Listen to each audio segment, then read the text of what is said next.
Hello fellow recordists and welcome to the second episode of the Soundfile Pro Audio News. JBL has a new set of monitors ready for us, the Series 7. The series consists of 4 new monitor models, the 705p, the 708p, the 705i and the 708i. The P models are active ones, the I models are passive ones. And if you've ever bought a studio monitor, you probably already guessed it, 705 is a 5-inch woofer and 708 is an 8-inch woofer. Depending on the size of the woofer, the frequency range is said to be 45 or 48 Hz up to 23 kHz, and the separation between the two ways is at 1.7 kHz. The Series 7 features a new DSP that calculates in 32-bit at 192 kHz and gives you room EQs, personal EQs, delays, so even large setups are not a problem. The units are powered by two 250-watt Class D amplifiers and feature analog input via combo jacks and digital AES-3 input via XLR, as well as an RJ45 network for integration in the JBL HiQ-Net. The JBLs are not gonna be quite cheap, with the 708p said to be around $2.5 grand. The second news from JBL is the Intonato 24, a monitor controlling and calibration unit that is made for the Series 7 but can be operated with all kinds of studio monitors. It features 24 analog inputs, 24 analog outputs and 24 AES EBU inputs, and gives you the option to automatically calibrate on both frequency and time levels with the included microphone. You can internally route all the inputs and outputs, so you basically get a digital monitoring patch bay. You can save and load setups, and you can control the device from a Mac, a Windows PC, iOS or Android tablet, or even from a dedicated desktop controller that can be purchased from JBL.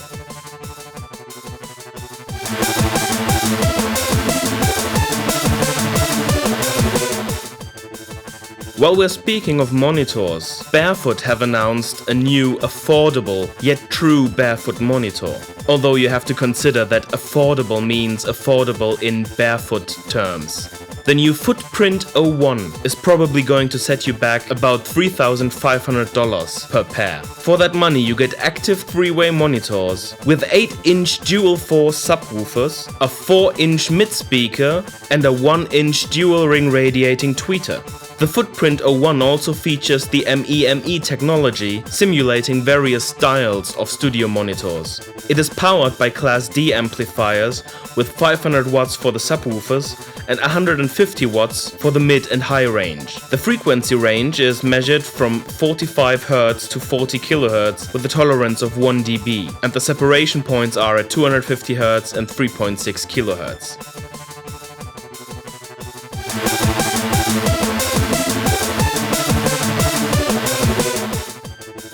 Adam Audio also have a new series of monitors.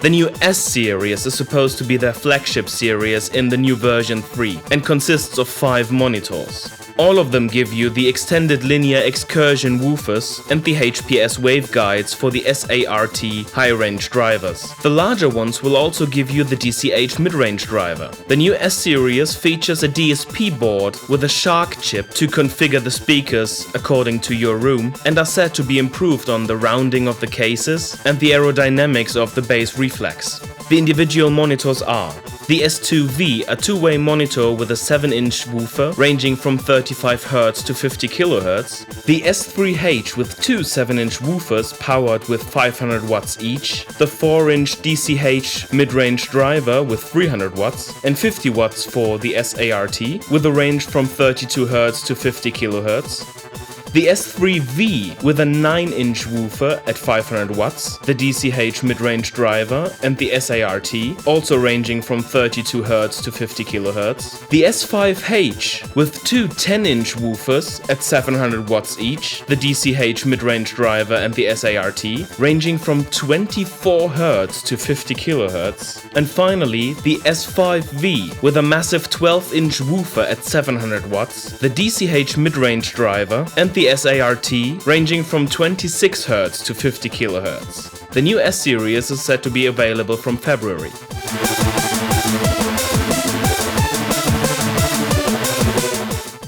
There is a lot of monitor speakers today, and the next one is no exception, although it is kind of an addendum to last week because it was in last week's show, but it was merely mentioned. So this is about the Neumann KH80 DSP. The typical features of the studio monitor in this case are a 4-inch woofer at 120 watts, a 1-inch tweeter at 70 watts, a frequency range from 57 Hz to 21 kHz at ±3 dB, and an XLR or 1/4-inch jack for analog input. But the special thing about the KH80 DSP is, as it says in the name, the DSP, that makes it possible to accommodate the speaker to your room. The calibration takes place via the app Neumann Control that gives you 3 modes: fully automatic, or with a few questions, or entirely manual calibration via the 8-band fully parametric EQ. An additional FIR filter is supposed to take care of the time stability.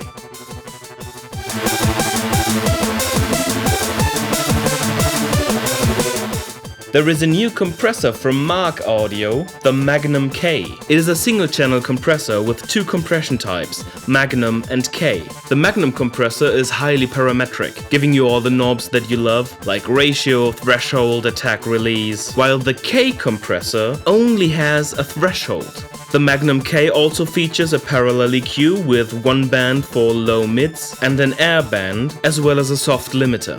All the poties on the Magnum-K are stepped, so you shouldn't have any problems recalling earlier setups.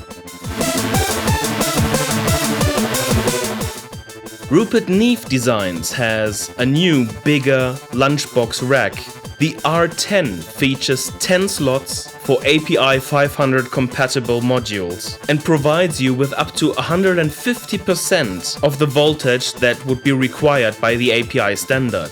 A set of LEDs shows you how much juice is in use.